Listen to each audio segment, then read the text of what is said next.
Uma disputa milionária e polêmica. Em Patos de Minas, o filho de um padre recorreu à justiça para garantir sua parte da herança. Acompanhe essa história na reportagem de Eduardo Júnior.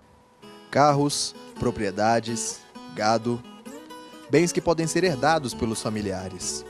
O tema herança está amplamente coberto pelo ordenamento jurídico brasileiro. No entanto, na cultura brasileira, o assunto só costuma vir à tona quando ocorre um falecimento. Em alguns casos, a justiça pode ser acionada para solucionar a partilha de bens.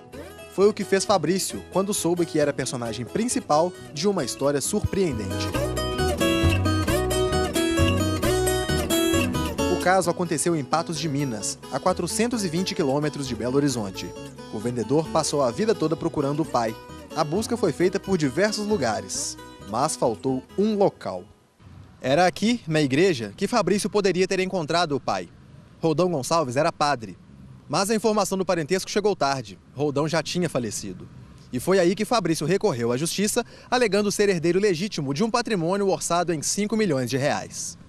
Foi um dos sobrinhos do padre quem deu a notícia a Fabrício e doou o material genético para a realização de um exame de DNA.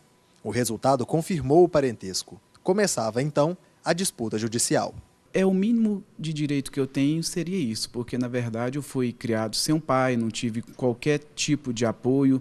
A verdade é que eu queria conhecê-lo, mas como não foi possível, né, eu acho que o que me sobra é esse direito, né, dessa herança que ele deixou. O padre construiu seu patrimônio como capelão do Exército, recebendo um salário de 10 mil reais.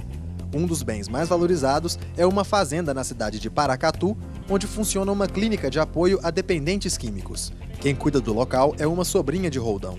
Ele falava sempre em vida. Deixou uma fita gravada que tinha um sonho de fazer uma clínica lá.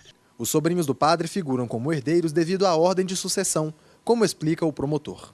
A herança, ela, após o falecimento do autor, do dono dos bens, ela desce procurando descendente. Os descendentes são os filhos, netos, bisnetos. Os primeiros excluem os mais remotos. Então, quem tem filho, a herança não chega nos netos. A não ser, no caso de representação, um dos filhos tenha falecido e aí os filhos daquele filho vão representá-lo. Também, se não tiver filho, vai para os ascendentes. E, no caso da herança de colateral, primeiro procura irmãos. Se não tiver irmãos, vai para os sobrinhos, ao invés de ir para o tio. O promotor afirma ainda que a lei é clara sobre a divisão do patrimônio após a morte do dono dos bens.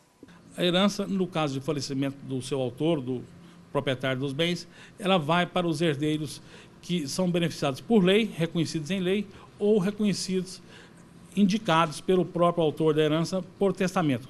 Então, serão herdeiros aqueles indicados na lei e os indicados em testamento pelo falecido. No entanto, aos olhos da lei, o testamento não teria validade, porque foi feito sem que o padre soubesse que tinha um filho e não respeitava uma determinação legal. Este foi o argumento do advogado de Fabrício. No caso, a lei, o Código Civil, estabelece para o testamento particular um número mínimo de 3 testemunhas. E o que não foi observado quando a feitura desse testamento. Foi só uma testemunha, então ele está viciado. E além de estar rompido pelo fato de não ter, na época, ciência da existência de um herdeiro legítimo necessário. Comprovada a ligação biológica com o padre, Fabrício se tornaria herdeiro necessário e teria direito a 50% do patrimônio. Fabrício já recebeu da inventariante um carro e uma quantia em euros equivalente a cerca de 20 mil reais. Enquanto a cidade vai se acostumando com essa história, ele espera. Não, eu estou super tranquilo, né? Afinal de contas, a lei garante, né, que o filho é o herdeiro, é o dono do direito. Mesmo eu não tenho tido convivência com o meu pai, eu tenho direito a tudo que ele deixou, né? Inclusive é o nome dele na minha certidão de nascimento, que é o que falta, né?